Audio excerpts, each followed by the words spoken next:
Welcome, everyone. Good morning, good afternoon, good evening, everyone, wherever you are. My name is Nelson Mujarro. I am the head of energy transition at the International Chamber of Shipping, and I'm delighted to welcome you to this ICS leadership briefing.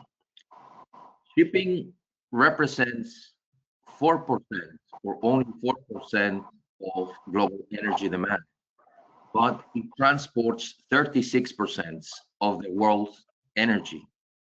Uh, IRENA, the International Renewable Energy Agency, estimates that up to 50% of the future trade of fuels will also be done by shipping. So shipping requires energy, and energy will need shipping for the wider energy transition. And ICS, together with IAPH, have been working closely with energy sector, particularly the energy minister, on an initiative called the Clean Energy Marine Hubs, the SEM Hub, where 9 countries, you can see it on screen, Brazil, Canada, China, Greece, Malta, Norway, UAE, Panama, and Uruguay have been working together with the private sector in understanding what is required to establish energy hubs at ports. And together with partners, there has been a great work in aligning energy planning with the opportunity of transporting future fuels. Very recently, we heard the IEA putting out a report, the International Energy Agency, stating that if all policies and if all programs announced by companies are put in place, there could be a quadrupling of sustainable fuels by the next decade.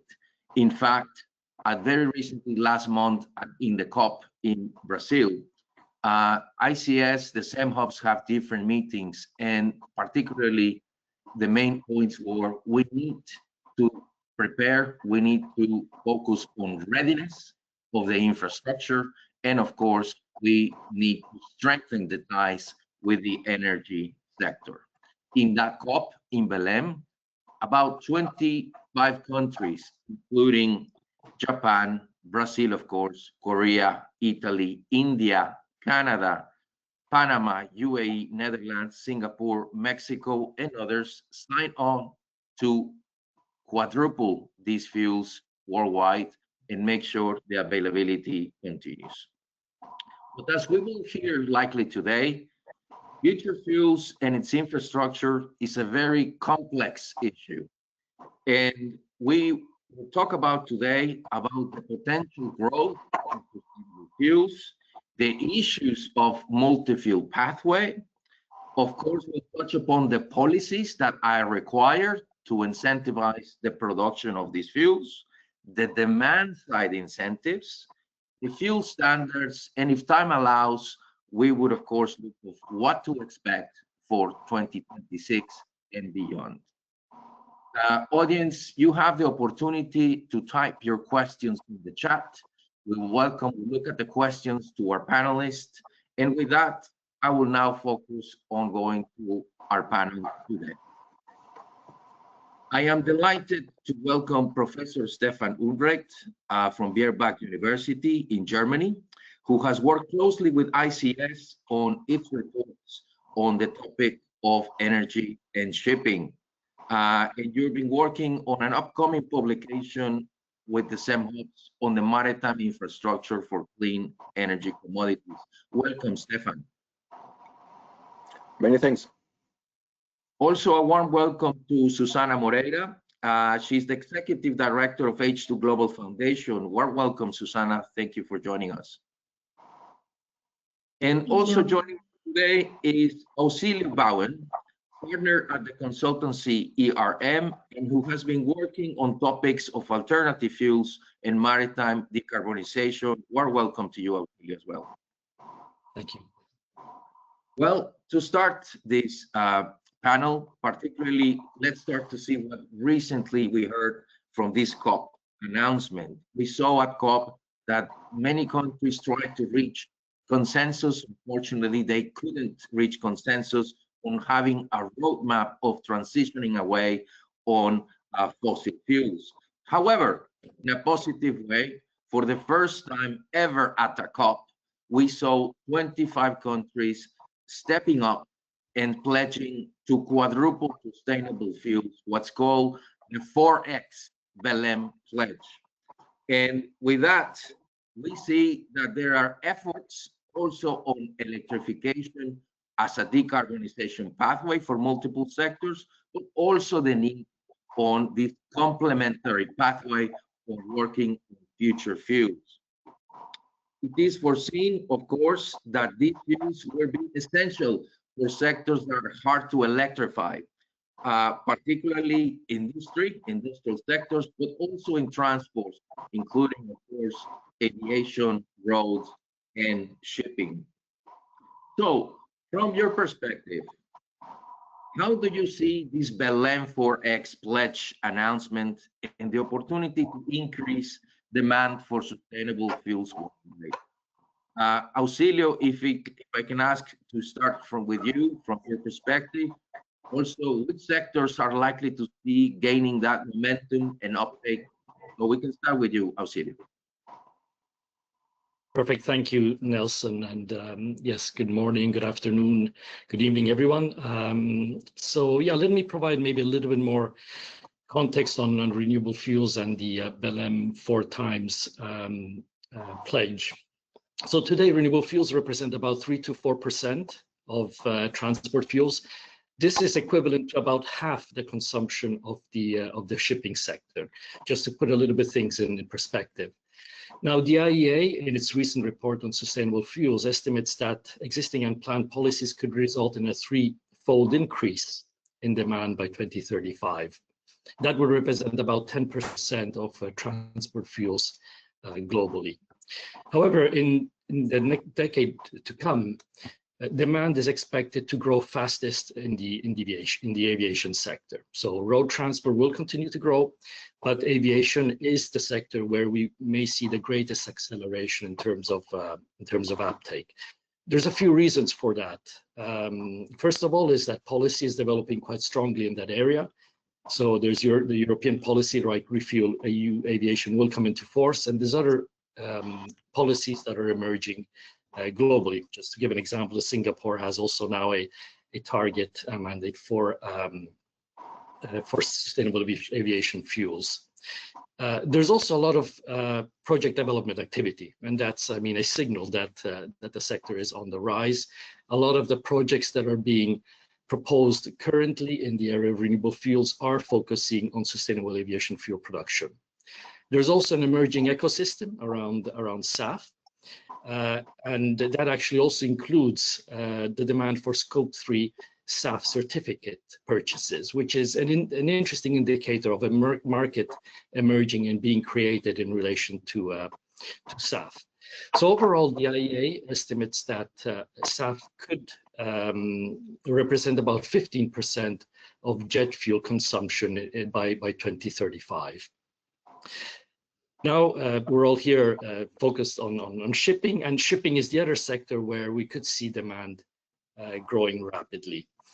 The EU is implementing its FuelEU Maritime policy and target. That could be potentially a very strong driver. We also see momentum from shipping companies and the users of shipping services looking to decarbonize shipping. Again, I think that's an important indicator. But actually, a strong demand in shipping, I think, will probably require the IMO net zero framework to be implemented soon. If that were to happen, the IEA estimates that renewable fuels could represent about 35% of shipping fuels by 2035. Now, meeting this level of demand will require a doubling of renewable fuels compared to production today, and an investment that could be of the order of $1 trillion. So this is a massive effort that is required. Now, could it be possible? Yes, it could be possible. Over the last 15 years, production of renewable fuels has doubled. So, you know, we're looking at doubling over the next 10 years, only for shipping and aviation, though not taking account of also growth, which will be somewhat lower in percentage terms in road transport. But it will be challenging. And the transition will be challenging in particular because while we are looking to develop more fuels for a wider range of transport segments, we're also looking to transition in the types of fuels that we are producing, away from road transport fuels towards shipping and aviation fuels, using also novel feedstocks, novel technologies. So that makes the transition and the acceleration in supply challenging. As well, the markets in aviation shipping are not as mature as the road transport market.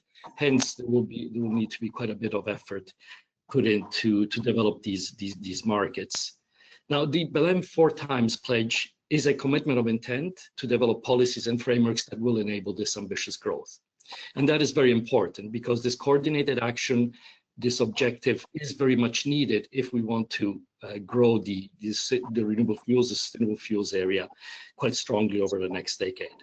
And an acceleration in growth will actually require clear targets, clear price signals, both demand and supply support, but also very importantly, strong sustainability criteria, because a very strong acceleration in demand could challenge resources and the environment as well. So yeah, I think that pledge is important, and coordinated action is very much needed. Thank you, Auxilio, for those points, looking at other sectors as well. And it could be possible to at least double from what you say, and the deadline that we have, depending on targets. Now, perhaps if I can turn with Susana. We're very interested also in your views on the potential growth for the wider energy transition on sustainable fuels. And H2 Global has been working on hydrogen-based fuels, but also in general on sustainable fuels. What is the view from H2 Global on the potential increase of sustainable fuel production and the opportunity of shipping to be a transporter as well as potential user of these fuels? Thank you very much, Nelson, for your question, and thanks so much for the opportunity to be here today. And have good morning, good afternoon, wherever you are. So I think I will build upon what Auxilio talked about in his remarks. So there is this large potential indeed to have a large demand for these fuels. And that will require a series of measures to help really create the market for these fuels. And Auxilio talked about demand support instruments, but also instruments to support the production. And H2 Global is sort of trying to help create the market for these fuels and providing support on both sides of the trade, let's say, of clean fuels. We have great optimism that these fuels will indeed play an important role in the decarbonization of hard-to-abate sectors, and many of them will be transported via ships. Will be also some of them consumed by ships, indeed, if the net zero framework goes through, as Auxilio also indicated. I think that will be a very important push in the right direction, but there's also some regional initiatives that are happening at this time that can also help support the decarbonization of the shipping sector. But more specifically, what we are seeing is that a lot of the projects are suffering with lack of firm demand. So offtake agreements is a key gap. So that is an area that needs to really be addressed at a larger scale, and that can be done in many ways. We, of course, offer a solution with our double auction mechanism, where we have an intermediary which plays a role both supporting the producers and the off-takers, and I can tell you more about that at a later time. But there's other ways also. There's mandates, right? There's quotas, there's other mechanisms that all of which I think will need to be put together to help create the conditions to get these fuel production and consumption off the ground. I think we need to, final remark, to really put in context what we are trying to accomplish in such a short period of time. We have had energy transition before, we have had adoption of different fuels before, but that always takes 20, 30 years, and we have been trying to do this in 5-6 years. So I think if governments throughout the world really want to get this through, then we will need to be a bit more aggressive in terms of the support instruments that we are putting on the ground to help achieve these targets. But again, it's doable. The potential is out there, and it's just a question of having the right set of incentives to get these markets going. Thank you. Thank you, Susana. Also, yeah, you pointed out the urgency. We haven't done it before at this scale, what is required, right? Transition has moved rather slowly. Progress has been happening. Stefan, Professor Stefan Ulrich, welcome your views on this potential increase of sustainable fuels. What is required? How do you see it? Yeah, perhaps just to mention, there's not only the climate change, which is a driver for these alternative fuels, there's also the topic of security of supply.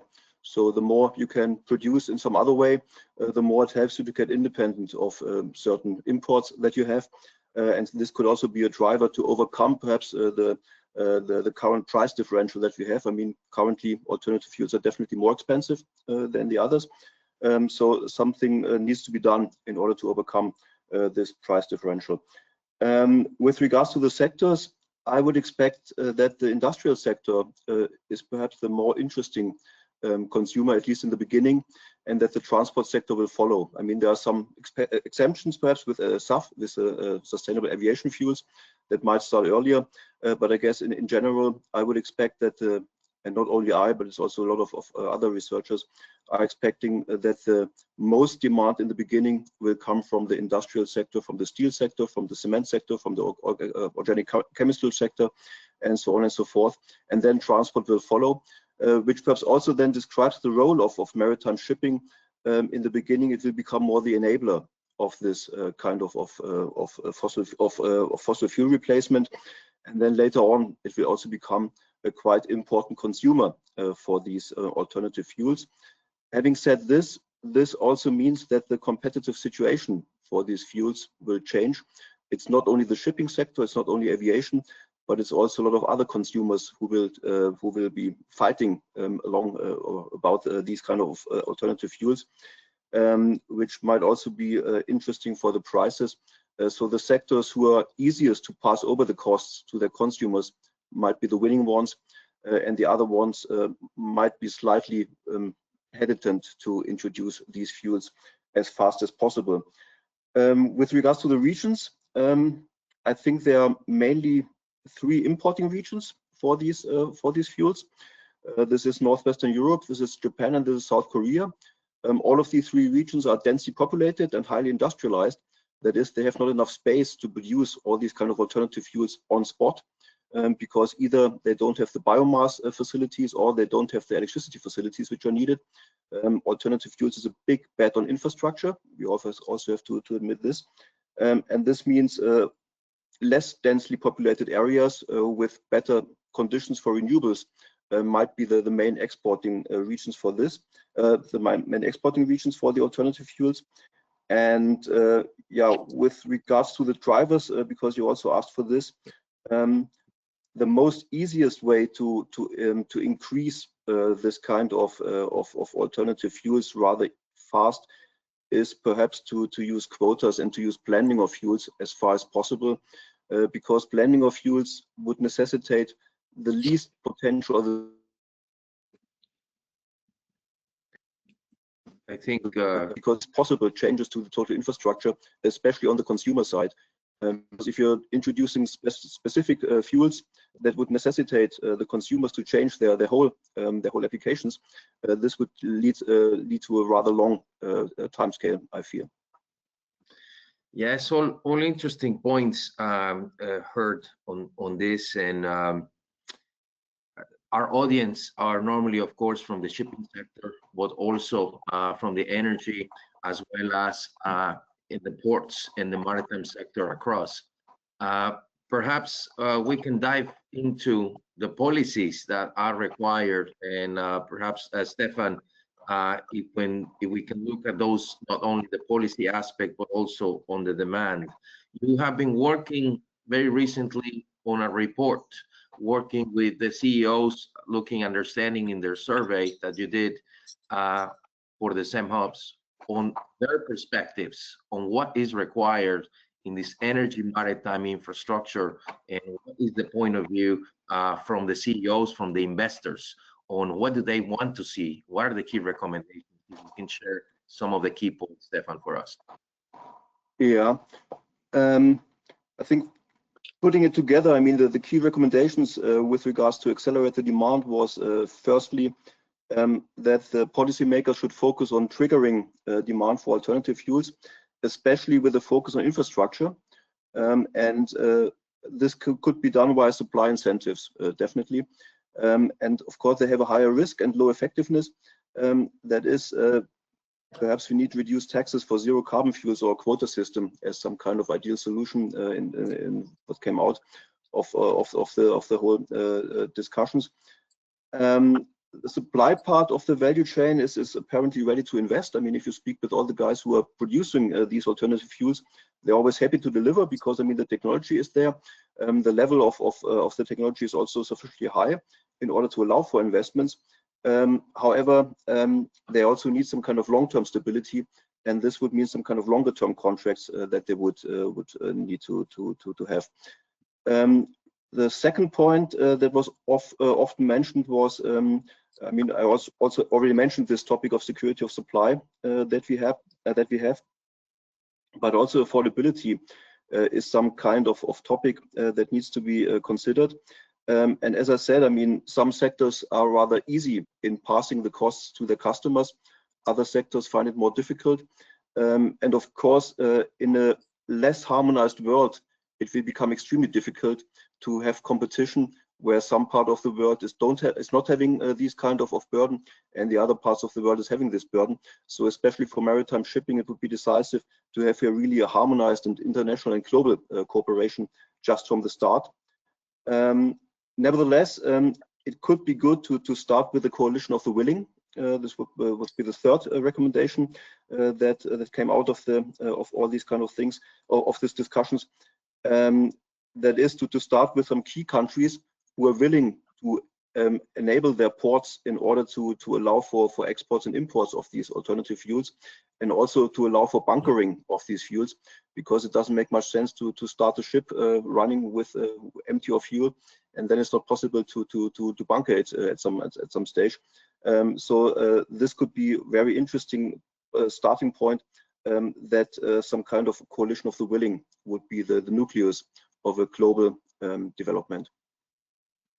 Yes, important points. Thank you, Stefan. Definitely triggering demand, coalitioning of the willing, and security of supply. I think, lines up well to asking H2 Global, Susana, because H2 Global has been working closely in setting up a mechanism to work with governments in bridging that support that addresses the cost gap that Silvio was mentioning as well in the beginning, more expensive fuels, and how actually offtake can happen and can be driving investments.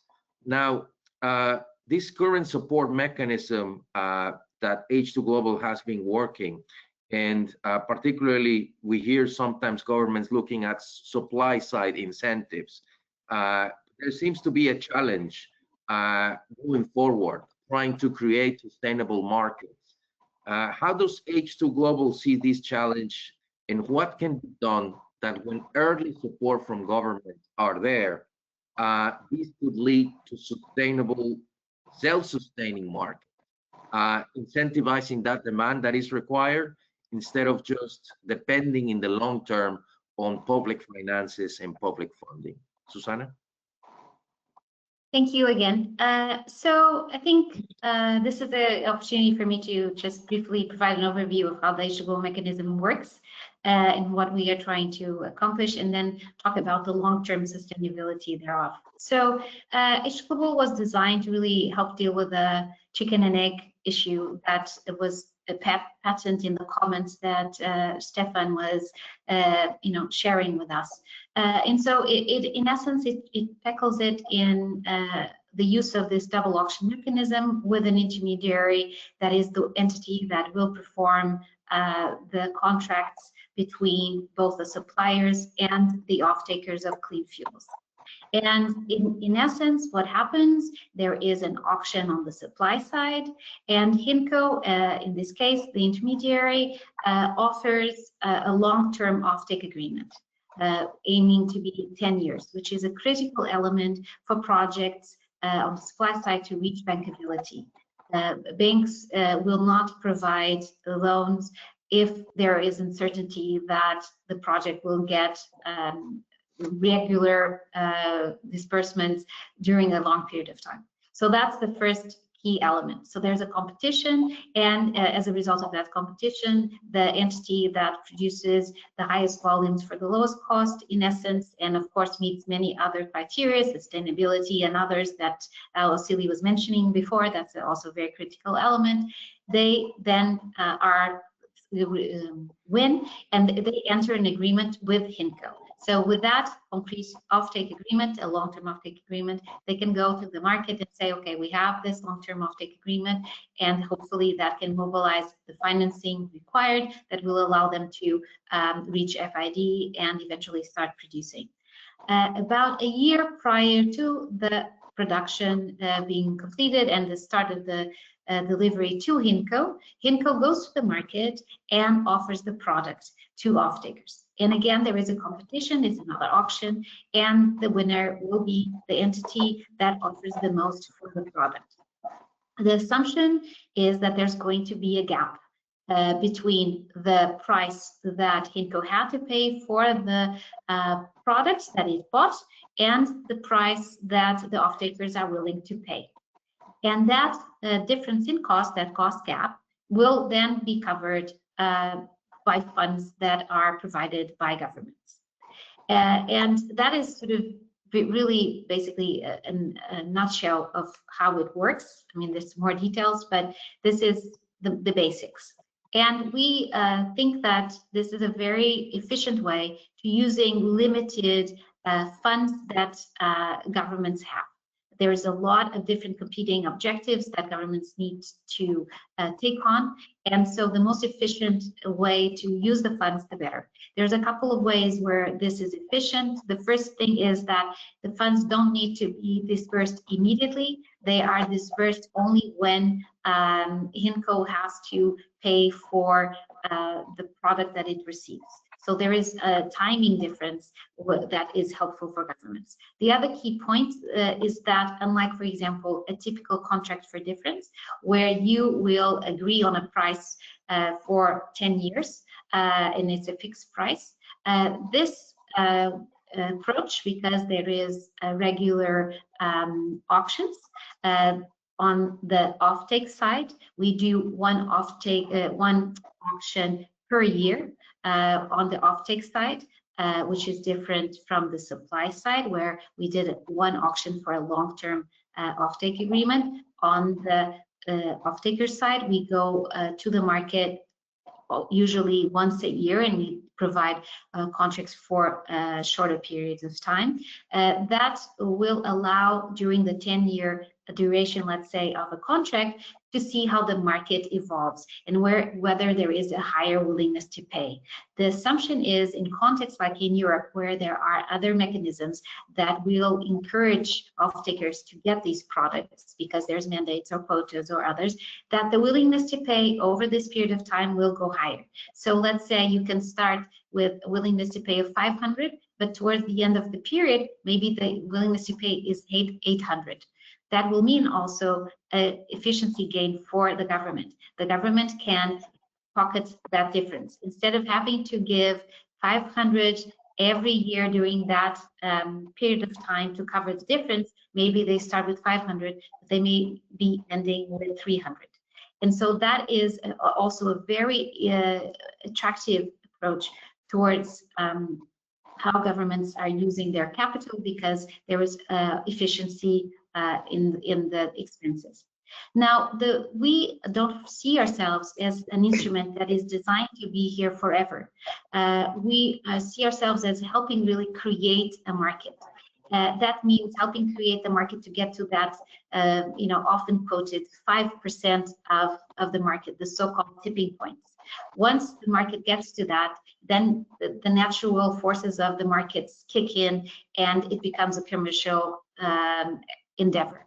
And therefore, really what is needed is to get the funds from the government, use it the most efficient way possible to just get to this point, and then take a step back and get out of the market, because then it becomes a commercial activity. You don't need an intermediary like us in this approach. So that's sort of why we think it has a very relevant role at this phase of the market where the market really doesn't exist, but we don't see ourselves as something that will be there forever. It's not a subsidy that will be there, for the longest of times. So yeah, I think that has answered your questions, and I'm happy to follow up with any additional questions that you might. Yes, thank you. I mean, perhaps for the audience, if you're talking about double auction mechanisms with governments, and might be useful if you can highlight an example, because the word seems too global. Where can we see an example of this working? What insights can you provide us on how in practice this could work or has started to work? Absolutely. So we have so far mobilized around 6 billion euros from 4 different governments that have opted to support the H2 global mechanism and this approach. Primarily, we have received funds from the German government, who was the first and to this day is the largest supporter of this approach. But we've also received funds from the Netherlands, from Canada and Australia, and we are in advanced discussions with other governments from around the world. A concrete example is we had our pilot tender, and in July of last year, we announced the results for our renewable ammonia auction from the supply side, the first auction, and that went to a project in Egypt, a Fertiglobe project, and INCO entered a long-term agreement for 1,000 euros a ton of ammonia. The other side of the auction, so as I said, the supply side of the auction has not yet taken place, because as I explained, that auction will take place about a year before the delivery of the product to HIMCO. And so the Fertiglobe project now is in the process of reaching FID, starting the production and construction. So that hasn't yet materialized. But that is a very concrete example, and we have also launched this year HIMCO, which is the entity that actually conducts the auctions, have launched 2 very large tenders, regional tenders, which are focusing on 4 regions of the world. Those are auctions funded by the German government, and we have a global tender that is funded by both Germany and the Netherlands, which is looking at the world as a potential supplier of hydrogen. We've also had the opportunity to present this concept at the IMO, and basically our contention is that this approach could also be used in the space of shipping, more particularly to help secure the shipping fuels, the carbonized shipping fuels that will be required to meet the objectives for the sector. Thank you, Susana, for that follow-up description and what's been happening, because you're working towards presenting a solution as an off-taker. But perhaps now we turn to Auxilio. We've seen that many projects are still suffering from FID. I think some of the numbers Bloomberg and others have put at about 4% of the projects are reaching FID, and some of the initiatives that Susana has explained. But even when sometimes these projects have reached that stage, we started to hear some cancellations or postponement of what's actually happening. In what jurisdictions do you see more progress, Auxilio, despite the current international circumstances, and how do you see it growing? Yeah, perfect. Thank you, Nelson. Well, first of all, to say, based on Susanna's description, how important I think the H2 global mechanism is. It is really something that is a novel mechanism that can make a big difference in terms of getting projects achieve FID, a financial investment decision. I mean, in renewable fuels, the more traditional areas like biodiesel and ethanol have continued to see, some moderate growth over the last few years. And getting to FID in those areas, while it can be challenging, is definitely certainly easier than in SAF and maritime fuels, because the products are well established, the technologies are established, the markets are there. There's prices for FAME, there's prices for ethanol, right? And transparency around prices for FAME and ethanol, and also emerging on HVO. So that growth has been there, growing. Financial investment decision is not so much a concern, technically at least in that area. But in the last few years, we've seen a lot of interest in the development of SAF projects, as we were saying previously. But also, Nelson, as you were just mentioning, this interest has now dampened down, has slowed down. There's a number of reasons for that, and some projects have even been cancelled, as you mentioned. The reason for that slowing down in interest is concerns over capacity. As there's a lot of investment coming in, then people say, oh, well, how much capacity is there going to be? Is there going to be too much? But also because HEFA, which is the main commercial form of sustainable aviation fuel, today has seen very strongly fluctuating prices. So, potential producers are no longer quite certain whether they will achieve economic viability. Now, in the more novel biofuel routes and e-fuel routes, which are the ones on which future growth is expected to be based on, these have really struggled to get to FID. I mean, ammonia, I think, is an example, green ammonia is an example of that type of fuel that Susanna was mentioning before. And only a handful really have gotten to FID. We're talking 2-3 projects really have gotten to FID.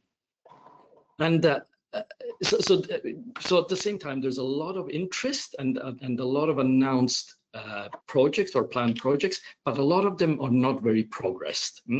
And there's a few reasons why they are not very progressed. First of all, because it takes tens of millions of dollars to get to a stage where you can get to an FID decision. So, companies have to really have a strong commitment to putting that capital just to developing the projects to the stage where they got engineering design that can enable an FID. So that's a challenge, and governments can bridge that gap actually to complement maybe what also organizations like H2 Global are doing, supporting these initial project development phases. Also, many projects still have technology and feedstock risk. We cannot deny that, but that can be overcome. That's good due diligence, good practice, good engineering practices. But I think the most important issue here is that there's uncertainty over the economic viability. That's again where H2 Global comes in. There's first of all a lack of price visibility to be able to take financial investment decisions. There's a limited understanding of what other fuels you may be competing with, because this is an emerging area. Who will you be competing with to meet that target, right? And are you going to be cost competitive related to them or not? So that's a big question in investors' mind. And finally, which Susanna explained very eloquently, is the question of getting those long-term offtake agreements on the supply side, right? And that's where I think H2 Global is very interesting. What it's doing with a long-term on one side and shorter-term flexibility on the other side, which is critical because we know that off-takers on the demand side are not willing to often go into those long offtake agreements, though some are, and some may be under pressure to do more in the future. So as these policies become clearer and the deadlines for targets are getting closer and closer, as Susanna was saying, we'll see probably more interest. We'll see more projects advancing more quickly and hopefully getting to FID. Yes, thank you, Auxilio, for that, and also highlighting, of course, why these critical potential solutions that H2 Global and others provide are not just an example of what is needed, actually already starting to address that de-risking of what is required. You pointed out of different things that are obviously becoming a barrier at the moment for some of these projects to reach FID. If we can move on a little bit to another topic, as we know, this is a complex set of issues on the developing of a new market for alternative fuel. But it seems to be that sometimes the issue of infrastructure, it's often overlooked. We talk about production, demand side policies, but looking at what needs to happen for future fuels in infrastructure, and not just the connections, the opportunity, and the business models across the value chain. And it seems to be that we're looking at a multi-fuel pathway representing different options and opportunities and challenges, a potential different fuel mix in the future beyond what we have today at a different scale. And it's important to know, understanding while the infrastructure that we have in place can take that, develop more. Perhaps, Stefan, if you can share your thoughts on this issue, particularly on the work that you've done recently on the CEO survey, but also what do you expect in the near future? How do the industry, the leaders see it, the issue of infrastructure? Yeah, I mean, the issue of infrastructure is firstly concerning the kind of fuels that we can expect that will dominate. And here there's a rather opaque picture because, I mean, some chemical operations definitely need methanol. They cannot work with ammonia. Fertilizer production needs ammonia. They cannot really work with methanol. Some industries in between, I think steel reduction process can be done with almost everything in the end. So the clear picture from the industrial consumer side is not given. That is, from this point of view, we would need a multi-fuel future. And it's not possible to say that there's only one surviving candidate for all these kind of alternative fuels. In fact, we need all of them. That is a plethora of these kind of fuels that we have. Secondly, with regards to security of supply, of course, it helps if you have various possibilities or various technical options to produce these kind of alternative fuels. If you are dedicated only to produce green fuels, for instance, then we have biomass plus green electricity. If you're also allowing some kind of other colors with regards to the hydrogen development chain, then it's of course more potential technologies are there, and this means the security of supply will be higher because you have more opportunities. Thirdly, the more you can blend, the easier it is to have a security of supply, because you're not obliged just to use one kind of production for this, but you have much more for them. So with regards to this, the picture is showing more fragmentation perhaps than a clear route that we have currently. But that's the way it is. The infrastructure for these future fuels, of course, needs to be developed. And this is not just from a shipping point of view, not just bunkering plus engines plus storage on ships, but it's also that you need a lot of these production facilities in proximity to the ports. And this is typically often a challenge for the space, because I mean, all these kind of modern or of these new technologies to produce alternative fuels need some space. They need perhaps more space than other sectors, than other technologies that we have currently known. So this kind of needs are also to be considered, especially during a transition period where you still have the fossil fuels on the port as necessity, plus then the new fuels. And after a while, I mean, in the final state, of course, you can reduce all your fossil infrastructure, but for the current time given, where you are still in this transition phase, we would need both of them, and this makes it perhaps a little bit more challenging. That space is really a critical topic in order to make this kind of transition happening.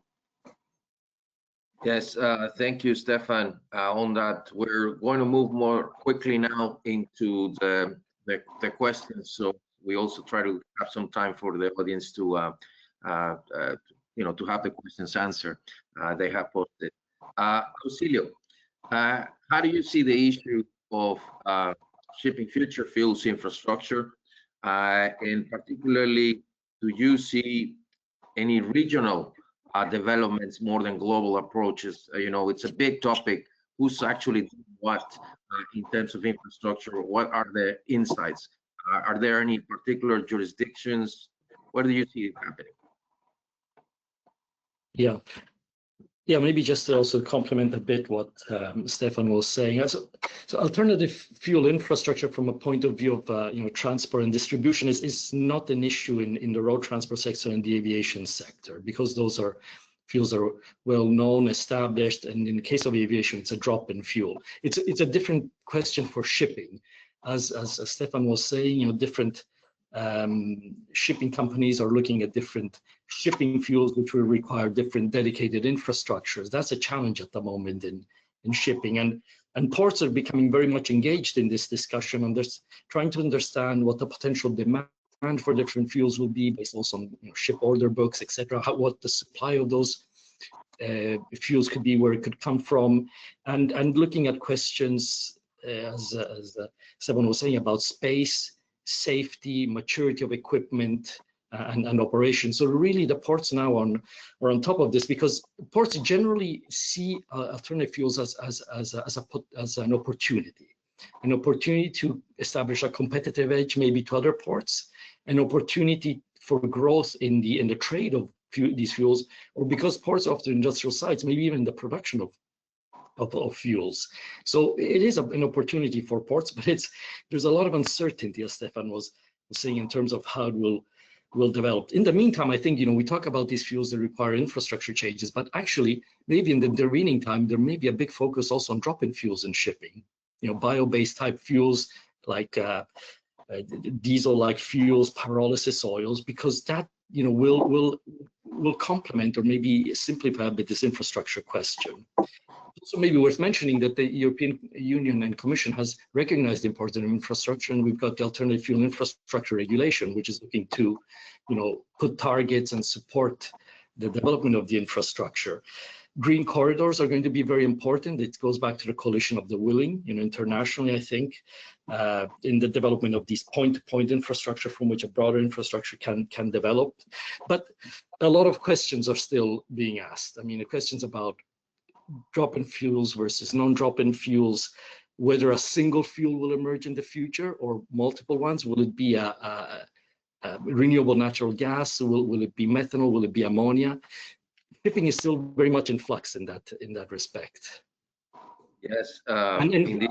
Yeah, I think we see the interest globally. We really see that this is a global. Really, shipping is truly global from that perspective. There may be certain areas like Europe now taking a bit of a lead, but the ports that are interested in this and looking at this are global. Yeah. Yes, thank you. Just perhaps to follow up on that as well for Susana, do you also see that obviously that global interest, but also potentially some regions leading the way?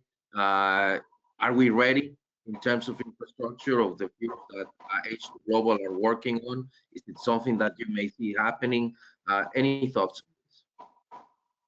Yes, thank you. I think infrastructure is a really critical element to get this ecosystem for clean fuels to develop.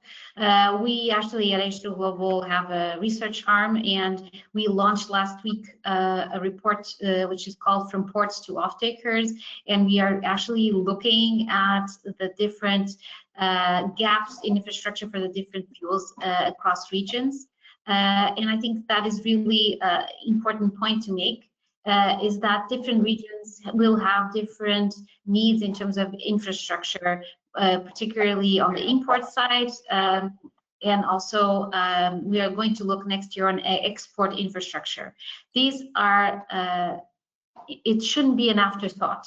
In some governments on the producing side, they are looking towards coming together and developing shared infrastructure for the projects to help meet some of the vast capex investments that will be required from an infrastructure point of view. And I think that also applies on the import side.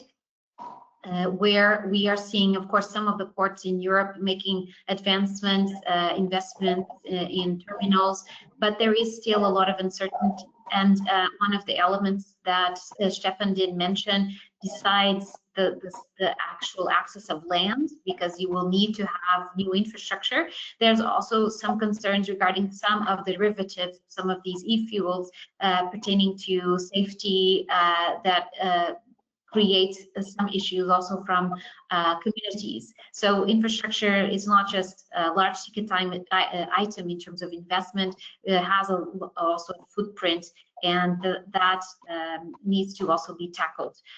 So I think these are some of the issues. And again, another report we did on social license to operate, which relates to these issues as well, that came out earlier this year. So these are issues that we are looking at because they also affect our efforts to help create markets for clean fuels, because all the projects that participate in the auctions that eventually take place also need to tackle the issues of infrastructure. So it is a very important issue, and it will require coordination. I think common infrastructure, as I said, is really an issue, and transparency in terms of what is being planned on the projects. I think that is also really critical. We want to definitely avoid instances that have happened in other sectors where you have, for example, desalination facilities for each of the projects instead of having a large one for a regional production. I think these types of things are lessons learned that I think we should take in consideration. So thank you. Thank you, and a lot to learn from other fuels that develop market, LNG and others as well. But you're right. We're talking about sometimes cross-border projects, and we are right at the end of our webinar. We perhaps have a moment to ask one more question for you. I'll try to combine it with two, if you allow me. We haven't touched upon the issue of standards yet. And how important standards can play a role, both regional, national, sometimes by county. They have different permits on standards and international standards, and that alignment to allow more production, potential trade, because not just focus on one market, but additional markets as well. Also shipping as well, aligning standards with what the IMO would require. How do you see this? We have short answers from both of you, or the issue of standards alignment in these projects to help sustainable fuels growth, but also any thoughts you have for 2026. What are we looking for? What are the key things that you think should happen? We should be aiming. What are you looking for as well for 2026? And perhaps if we can start, Susanna.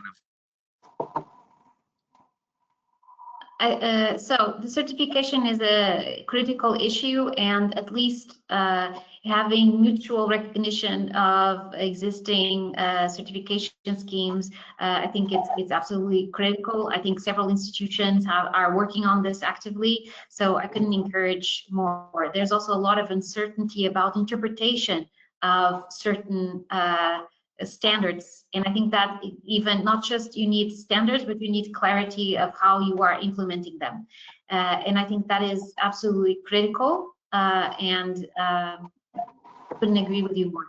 In terms of 2026, I would just say that getting clarity, I will start with the standards. I think interpretation of RFNBO, for example, for the European context, and how these all the implications of how they can be interpreted, I think is really critical.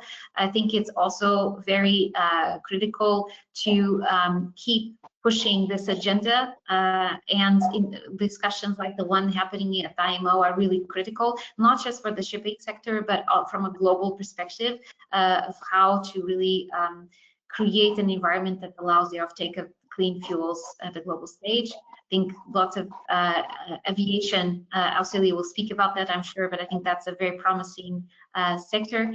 And finally, I hope that the H2 Global tenders that were launched this year are successful next year, and so we will be able to share more projects that have been successful and will hopefully reach FID to get some of this new products on the ground. So thank you. Thank you, Susanna. And shortly, perhaps Auxilio and Stefan, perhaps Auxilio, start with you. The issue standard, you mentioned SAF, aviation, shipping, they're all looking these hard to abate sectors on fuels. Any comment on the alignment of standards of enhancing the opportunity of fuels and your thoughts for 2026? Yes, I'll try to be brief. Thank you, Nelson. So I think on the question of standards, I mean, every policy mechanism at the moment pretty well has its own standard and, you know, criteria and methods that are applied. Now that I think causes market fragmentation and inefficiencies and also difficulty to project developers, because, you know, who are they developing the product for, essentially? So I think as the sector grows, we will need some form of harmonization. That's why I think I like, you know, the IMO net zero framework is something that would be global, ideally, right? And that could harmonized framework for that would be hugely beneficial and possibly aligned with other standards. And then I think that, you know, there's the Sustainable Asia Buyers Alliance, Climate Bonds Initiative have been creating these standards, I think, from a private sector point of view, which are interesting to look at as well. I think for some inspiration potentially. On the future, yeah, I mean, I think that, you know, we know the challenges is very big. I think for the short term, what I'd like to see is there's a lot of policies that are being implemented. I want to see those implemented clearly with clear design mechanisms associated with them, clear guidelines. That is fundamental, that the industry has clarity about what those policies mean, the price signals that they're sending, the eligibility criteria, etc. So that clear implementation of policy is fundamental. I want to see more mechanisms supporting the market and the market adoption. I look forward to hearing a lot of success from H2 Global on that. And I think in terms, but ultimately, I think in shipping in particular, collective action is fundamental to get this acceleration. You really need people on the demand side and the supply side working together in the infrastructure to mitigate, to share risks early on, and to, you know, reduce costs for the long term and create that certainty. So yeah, I'll leave it at that for now. Yeah. Yeah, Stefan, your views on this and 2026? Very brief. Yeah, of course, we need a global regulation, especially for these very global industries like aviation and like shipping, because otherwise we will see a strong fragmentation, and this is really not what is desirable. And in order to make it happen, I think it would also be key to have a very pragmatic approach to this and to use, for instance, CO2 emissions as a single KPI in order to determine how these kind of fuels should be evaluated. And pragmatism is especially something that we would need definitely in Europe much more, because I fear in the future we need two ships to import, one ship for the commodity and the second ship for the documentation. And I think this might not be what is really desirable. What can I expect for 2026? Not too much, I have to say. I mean, changes in the shipping sector will take decades. It's not something that we will do on small steps or on a single step. But what we can expect for 2026 is some smaller steps. So some ports will introduce their infrastructure. Some ships will be manageable or will be built in order to digest these kind of fuels as for their engines. So I think it will be rather small steps, but these small steps are very important. But we should also be patient, unfortunately. Yes, and we are almost running out of time, but not on that, particularly on our webinar here. I would like to kindly ask you for, in brief words, each of you, what would you like the audience to remember? Key messages that we want to, perhaps if we start with Susanna, then Steph. Susanna. Thank you. I would like them to remember that the transition to clean fuels is possible, but it will require committed action and an effort from governments, but all the stakeholders alike, to really get to this system transition that we are looking forward to. Thank you. Thank you. Quick words, Stefan. Yeah, I think basically the shipping sector should be aware that there is no escape from climate change. The shipping sector has to react to this. And just because the IMO didn't make a decision in the last meeting doesn't mean that they can have an easy way out. It just means better be prepared for the future and do something now. Thank you. And finally, Auxilio, just before our goodbyes. Auxilio? Very quickly. So I think maybe just sum it up from my point of view, that I think the need and the opportunity is huge. The market is taking shape, which is clear. We want it to become more clearly defined and more stimulating. The costs will be higher, but the transition is definitely affordable, as shown by many studies. The cost to the end user will be tiny ultimately. And I think one important message for industry is that not taking action now may cost more to them in the future, not only to companies, but also to the planet. And that's because of not being ready for that transition, being subject to compliance penalties, and potentially not being able to take advantage of what could be, quite early opportunities to enter the market. Well, thank you all. We're at the end. Thank you all to our panelists for this very good discussion, many points to consider and to look for 2026. With that, I thank, of course, the audience. Hopefully this was a very interesting webinar for you. Look forward for 2026 to another ICS Leadership Insights. The people that pose questions, pass it to our panelists. And with that, I would like to thank you for your interest in this webinar and have an excellent rest of the day. Thank you very much. Thank you.